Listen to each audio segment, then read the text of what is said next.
So my dear students, let's start exercise of this chapter. Question number 1. In the absence of partnership deed, state the provision of the Partnership Act 1932 related to salary of the partners. तो अगर हमारी partnership form में partnership deed हमारी return में नहीं है तो according to the partnership act 1932 के अनुसार फर्म पार्टनर को सैलरी नहीं देगी. B. Interest on partners capital and interest on partners capital is not allowed in the absence of partnership deed. Interest on loan by partner. So C क्या है? Interest on loan by partner की अगर partner के द्वारा firm को कोई loan दिया गया है तो पार्टनरशिप डीड हमें क्या बोलती है? Partnership. Question number C. Interest on loan by partner. तो partner provision act of partnership 1932 के अनुसार अगर कोई पार्टनर बिजनेस को कोई लोन दे रहा है तो उसमें वो उसे बिजनेस या फर्म जो है वो उसे 6% इंटरेस्ट पर एनम पे करेगी. Division of profit. Division of profit में क्या कि अगर पार्टनरशिप डीड में कोई भी इनकी रिटर्न एग्रीमेंट नहीं हुआ है तो उसमें जो डिवीजन ऑफ प्रॉफिट है वो इक्वली होगा. Interest on partners drawing will not charged. Interest on loan given to the partner. तो अगर पार्टनर के द्वारा interest on loan given to partner, अगर फर्म के द्वारा पार्टनर को कोई लोन दिया गया है तो उस पर फर्म जो है पार्टनर से कोई चार्ज इंटरेस्ट चार्ज नहीं कर पाएगी according to Partnership Act 1932. Question number 2. Mahesh, Ramesh and Suresh are partner in a firm. They do not have a partnership deed. At the end of the first year of the business, they face the following issues. First one is Mahesh wants that interest on capital should be allowed to the partners, but Ramesh and Suresh do not agree.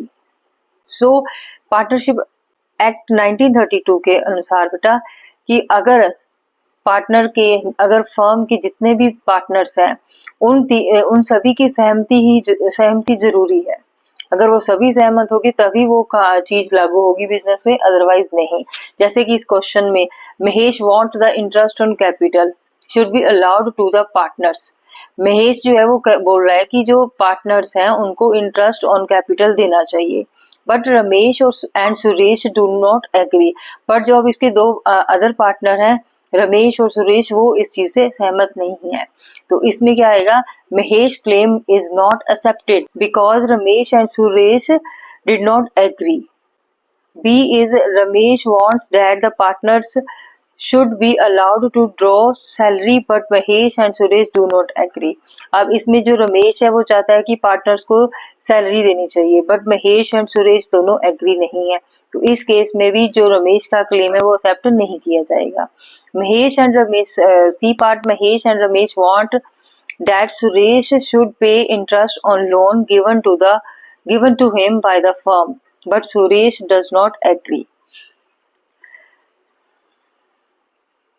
तो इस question में भी क्या है? महेश और रमेश जो है चाहते हैं कि सुरेश शुड पे, कि सुरेश जो है वो बिजनेस को जो लोन दिया गया है उस पर वो इंटरेस्ट पे करे. Given to interest on loan given to him by the firm. अच्छा, Mahesh and Ramesh want that Suresh should pay interest on loan given to him by the firm but Suresh does not agree.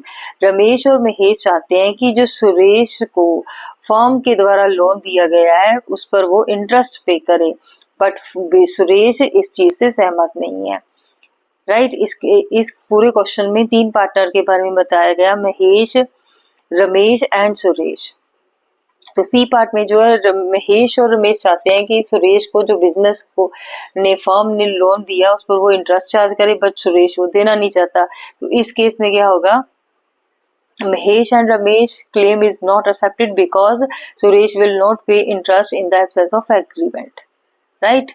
And Mahesh and Ramesh, having contributed more capital, desired that the profit should be distributed in the ratio of their capital contribution, but Suresh does not agree. So Mahesh और रमेश ने business में firm में ज़्यादा capital लगाई हुई थी और वो चाहते हैं कि उनको उनकी कैपिटल के अनुसार, कैपिटल की रेशियो के अनुसार प्रॉफिट डिस्ट्रीब्यूट किया जाए, बट सुरेश इस चीज़ से सहमत नहीं है। Then profit and loss will be distributed among the partners equally because in the absence of partnership deed and the claim made by the Mahesh and Ramesh is not accepted. So this is the answer of second question. Now third question. Following differences have arisen among P, Q and R. State who is correct in each case. P used 50,000 belonging to the firm and earn a profit of rupees 5,000. Q and R want the amount to be given to the firm. Q and R want the amount to be given to the firm.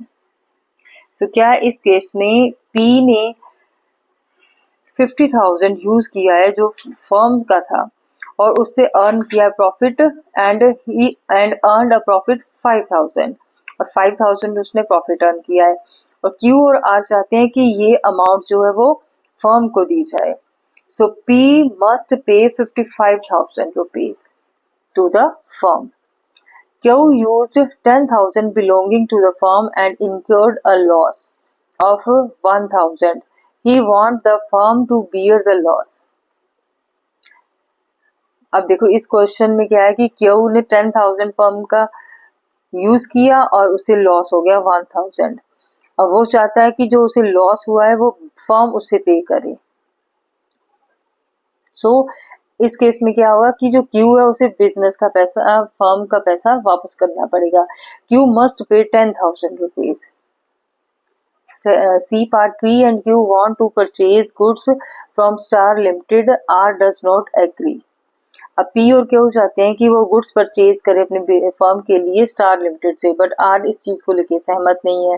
तो business partnership deed क्या कहती है कि सभी partners की सहमति होनी जरूरी है. उसमें से अगर कोई भी एक पार्टनर एग्री नहीं होता तो वो उनका डिसीजन लागू नहीं हो सकता.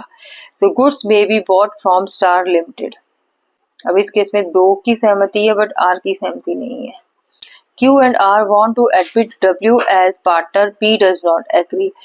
W cannot be admitted because P does not agree. That's why. R had given loan to 20,000 to the firm and demands interest at the rate 10% per annum. P and Q do not want to pay the interest. R had given loan to firm. R ने 2 लाख रुपया firm को loan दिया है और वो ब्याज की demand कर रहा है कि हमें 10% दिया जाए और पी क्यू जो है वो इस चीज से सहमत नहीं है. डू नॉट वांट टू पे इंटरेस्ट. वो उसे ब्याज देना ही नहीं चाहते. तो इस केस में क्या होगा according to partnership act 1932 R will get interest 6% per annum. Firm will paid interest 6% per annum to R.